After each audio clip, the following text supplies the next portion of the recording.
Isang magandang simbang gabi po sa inyong lahat.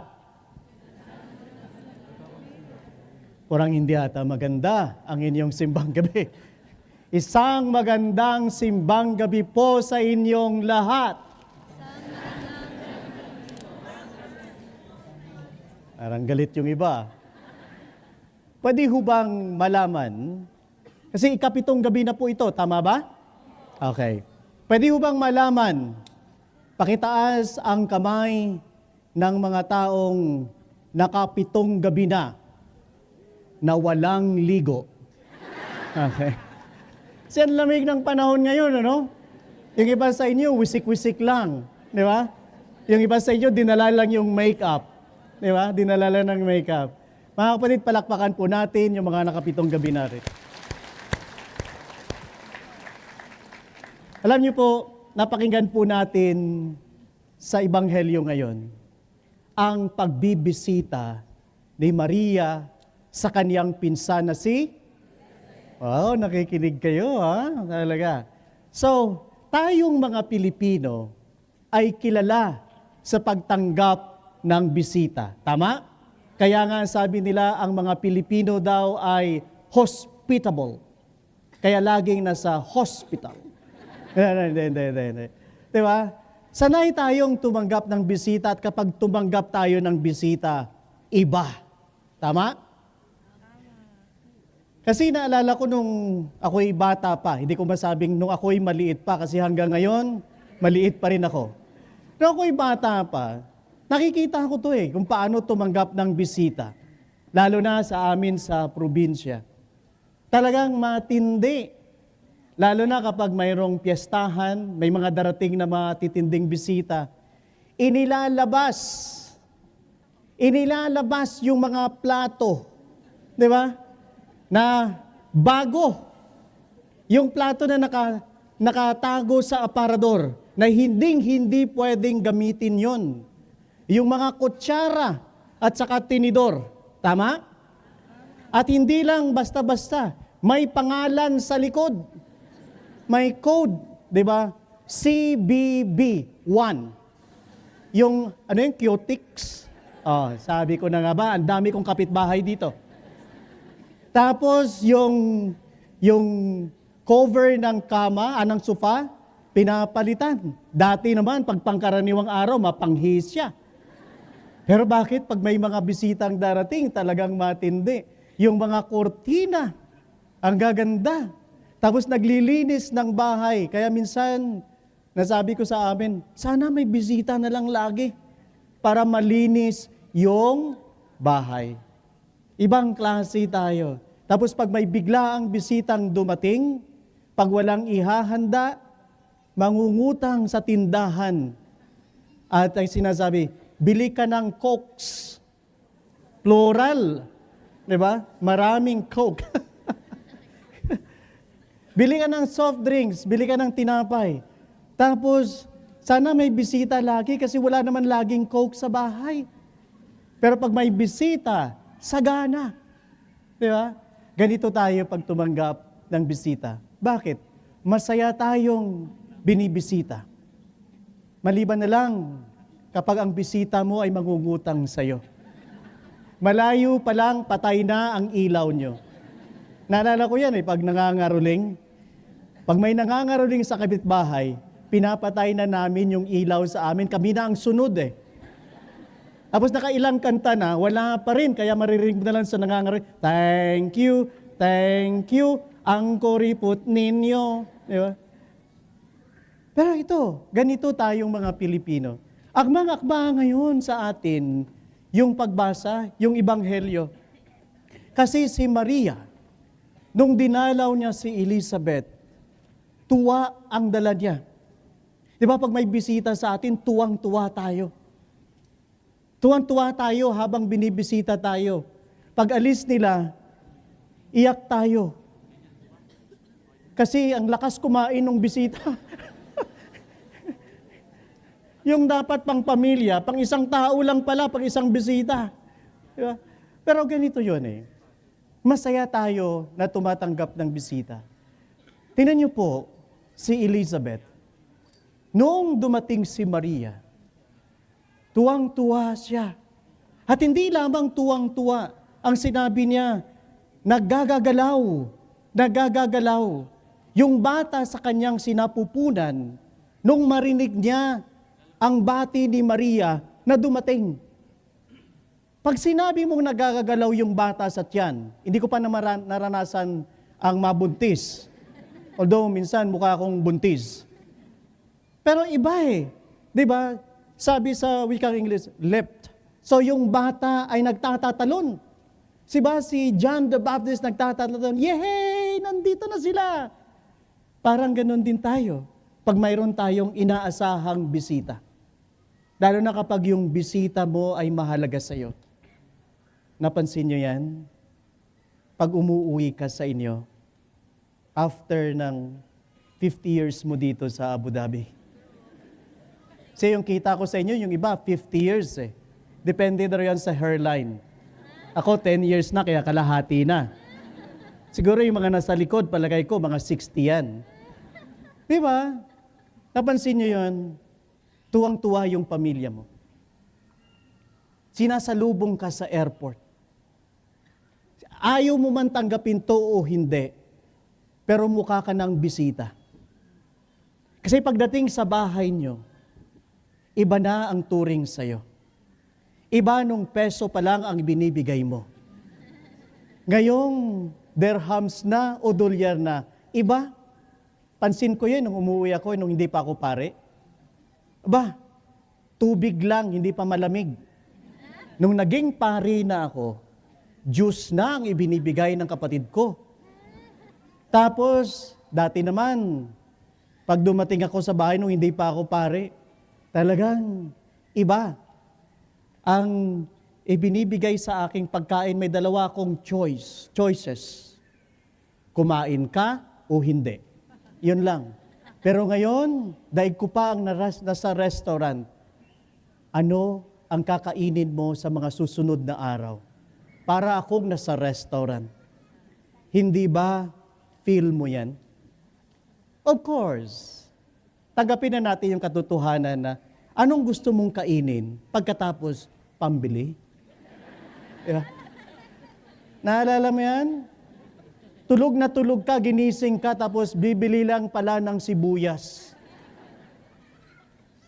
Pero para kang, ang pagtanggap sa iyo iba, mainit, masaya. Kaya iba ang feeling ng umuwi. Iba ang pakiramdam kapag umuwi, lahat masaya. Maliban sa iilan.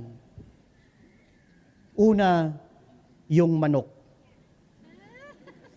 Yung manok, nanginginig ang mga tuhod ng mga ito. Nandito na naman siya. Nandito na naman siya. Isa na naman sa atin ang mamamatay. Yeah? Kasi paborito niya ang tinolang native na manok. Kaya yung mga native na manok, nagkukunwaring hindi native. Yeah. Yung mga baboy, sabi niya, mahal-mahal kami. Ngek-ngek nyo ngayon. Diba? Pero gano'n ang pakiramdam. Si Maria, nung tinanggap siya ni Elizabeth, saya ang naramdaman ng pamilyang tumanggap sa kanya. Ang sambahayan ni Zacarias. Tuwang-tuwa sila na tinanggap si Maria. At ganito, si Maria din naman, tuwang-tuwa na pumunta sa bahay ni Elizabeth. Bakit kaya? Kasi ang layo ni Maria, mula sa Nazareth, pumunta siya sa bahay ni Zacarias, ni Elizabeth. Sabi nila, mga 100 miles daw yun. So ang layo, naglalakad lang sila. Wala naman silang bus noon. Wala naman silang kotse. So kung mga 3 o 4 na araw na nilakad ni Maria yun, bago nakarating. At buntis siya. Ay yung malaki ka na lang ang tiyan, mahirap nang maglakad sa hagdan. Ito, buntis ka, ay hingal ka. Pero kinaya ni Maria.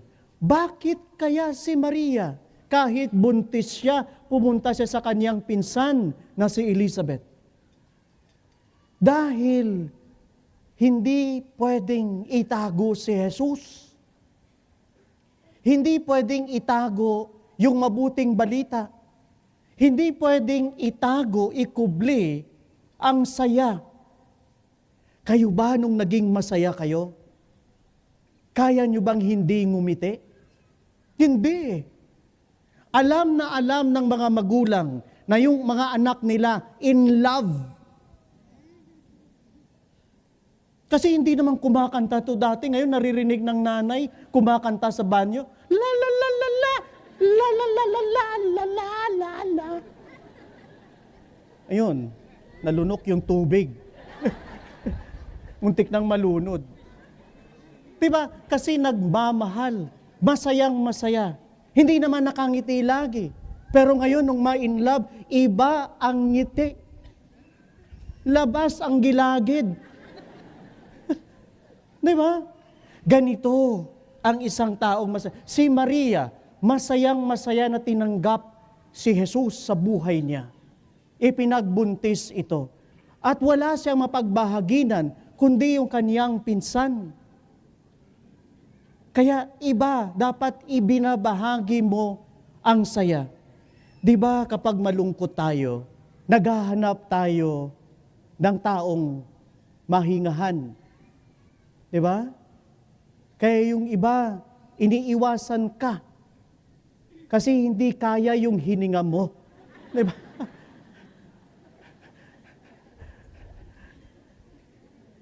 May naghahanap ka ng taong masasandalan kasi may problema ka.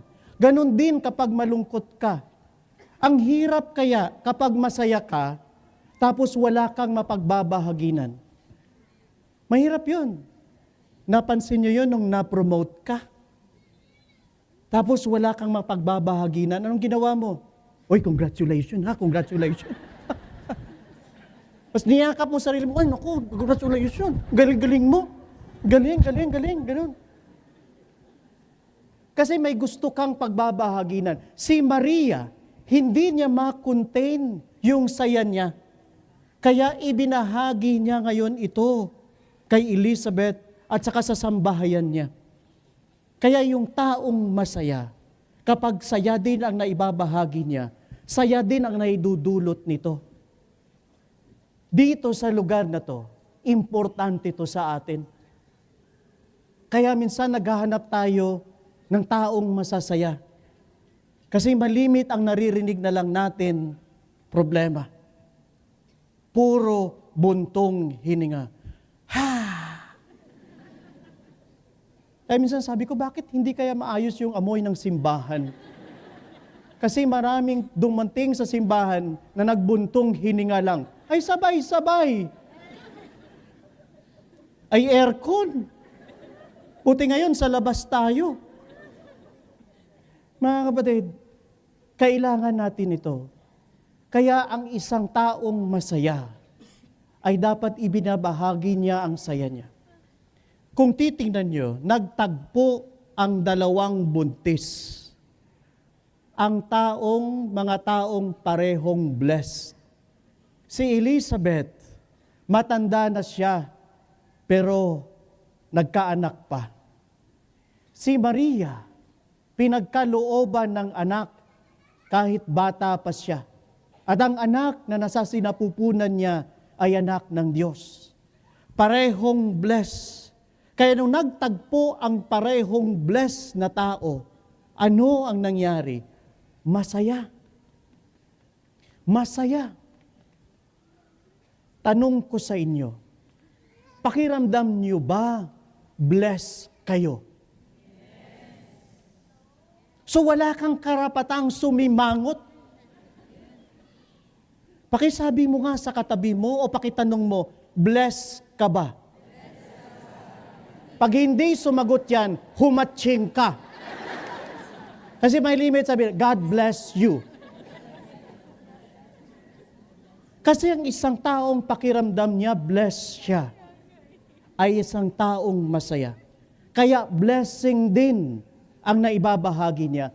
Yan si Maria. Kaya mahalaga sa atin, lalo na sa ating mga Pilipino, na nagsisimbang gabi, lagi mong isipin na pagkatapos ng misa, bless ka. Mukhang ilan lang ang bless dito. Mahalaga yun para maging masaya. Ngayon, unang punto pa lang to. Pangalawa, kasi nagpaalam ako kay Father Troy na sabi ko hanggang 11 o'clock tayo. Pag namatay na yung mga ilaw at hindi nyo na ako nakikita, 11 o'clock na po yun. Pangalawa, napansin nyo, maliban sa saya na dala-dala ni Maria sa sambahayan ni Elizabeth at ni Zacarias, na natutuwa yung mga taong tumanggap sa kanya. Si Maria, nung tinanggap ni Elizabeth, napansin nyo, hindi pinsan ang tawag niya kay Elizabeth. Ito ba yung camera? Ayan. Nakikita nyo ba? Malapit na ako. Ayan. Nasaan na ba ako? Dito. Ayun. Yung hindi pinsan ang tawag niya. For Elizabeth, anong sabi niya? Sino ako na dalawin ng ina ng aking Panginoon? Nakita niya kay Elizabeth, kay Maria, hindi lamang yung pinsan niya na ordinaryo dati. Ngayon, nakita niya ang Diyos kay Maria. Kaya sino ako ngayon na dinalaw ako ng ina ng aking Diyos? Dahil ang Diyos ay suma sa kanya. Dala-dala niya ngayon ang Diyos. Kaya it's a privilege kahit pinsan kita. Hindi kita tinuturing lang na pinsan. Kasi may Diyos na ngayon sa buhay mo na nakikita ko, na nararamdaman ko. Kaya isang blessing para sa akin ang pagdating mo. Hello?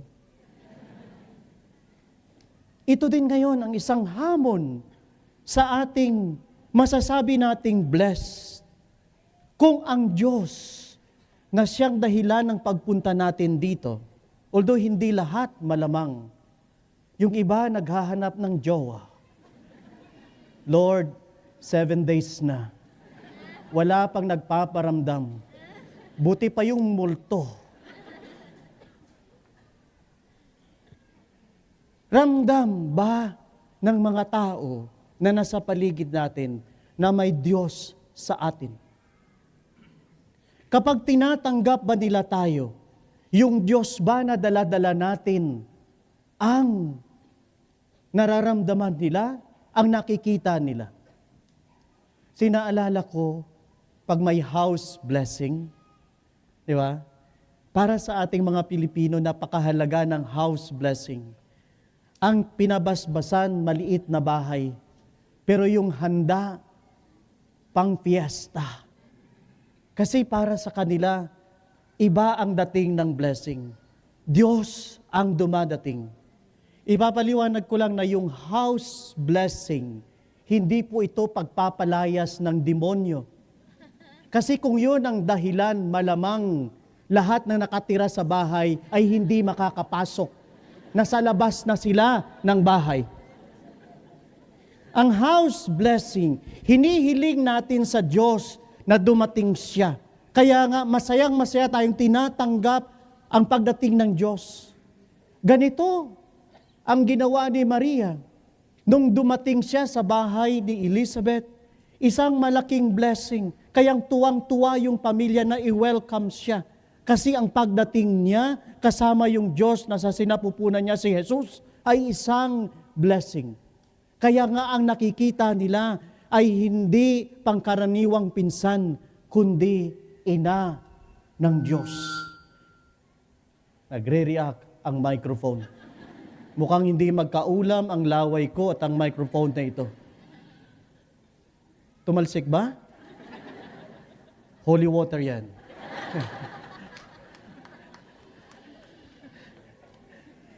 Huwag kayong mag-alala. Hindi na ako babalik dito. Mga kapatid, ito yun. Ngayon, tayo ba ay katulad ni Maria?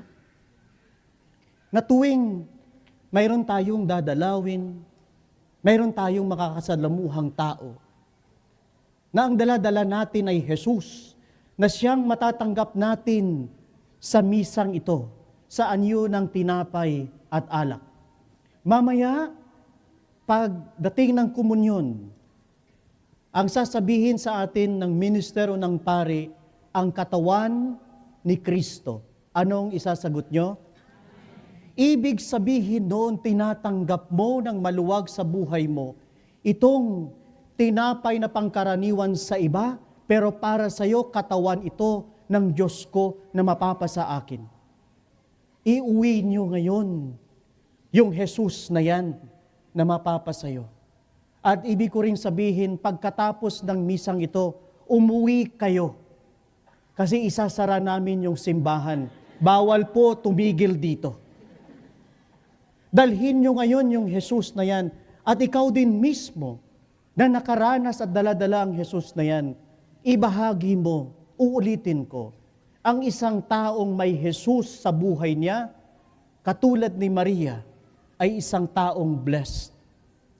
Kung ang Jesus na yan ay nasa iyo, that means blessed ka.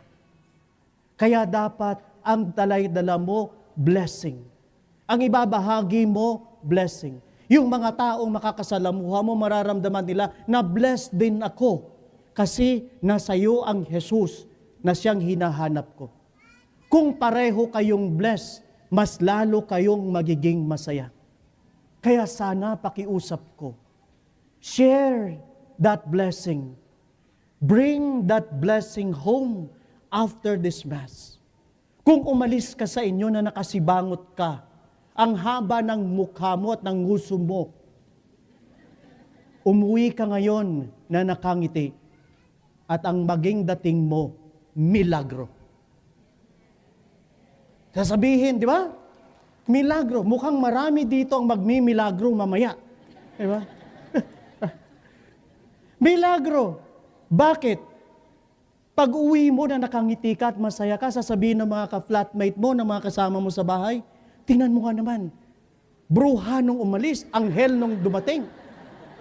Di ba? Demonyo nung umalis. Di ba? Anghel nung dumating. At mamaya paglabas, magiging maayos ang paglabas natin. Walang siksikan. Pag ikaw ay nasiko, sasabihin mo na lang, aha, aha. Pate. Kagabi, iba'y patay-patay ka mamaya. Di ba? Mga kapatid, sana sa ikapitong gabi ng ating simbang gabi, matuto tayo kay Maria at saka kay Elizabeth. Isa lang ang dahilan kung bakit tayo nandito. Dahil sa Diyos na to. Na siyang inaasahan natin. Ngayon, pag-uwi mo, ikaw naman ngayon ang maging simbolo ng pag-asa ng iba. Pwede ba yun? Ibalita mo sa kanila na after 7 days ng simbang gabi, may jowa ka na. Kasi yung iba talagang nung unang gabi nandun pa siya. Nung naispatan niya na nandito siya, lumipat, nakipag-away pa. Pero bahagi yun. It's a blessing. Share your blessing. And the best blessing that you receive is no other than... Hindi ko kayo marinig? Jesus. Ayun. Kaya mga kapatid, sana sa ikapitong gabi ng ating simbang gabi, uuwi tayong masaya. Uuwi tayong blessed. At bukas, sa mga kasalamuhan yung mga tao, sa trabaho, o kung saan man, please, magiging blessing kayo sa kanila. Learn to smile. Kasi yung iba, they learn how to smell rather than to smile. Sana i-share mo yung ngiti mo. Yung ngiting tao, hindi yung ngiting aso. Kasi yung iba pag gumiti, ang dating aso. Grrr. Share your blessing and be blessed. Amen.